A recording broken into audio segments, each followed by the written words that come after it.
मराठा समाज आहे, आता तलवार नाही काढली तर परत काढायला मिळणार नाही। आलं त्यावेळी या ठिकाणी वार केला तरच ही संधी आपल्याला साधता येणार आहे। छत्रपती शिवाजी महाराजांच्या विचाराचे पायी कमी असो तर मराठ्यांना फसवणाऱ्यांना त्यांची जागा दाखवायची जबाबदारी आपल्याला 7 तारखेला घ्यावी लागेल। 7 तारखेला आपल्याला या मताद्वारे निर्णय घ्यावा लागेल।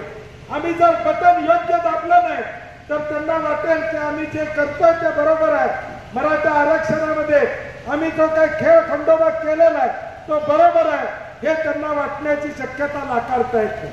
आणि म्हणून माझी तुम्हा सगळ्यांना विनंती आहे, ज्या लोकांनी मराठा आरक्षणाला विरोध केला, समाजामध्ये तेढ आणण्याचं काम ज्या लोकांनी केलं त्यांना त्यांची जागा दाखवून देण्याचं काम येणाऱ्या 7 तारखेला आपल्याला करावं लागेल।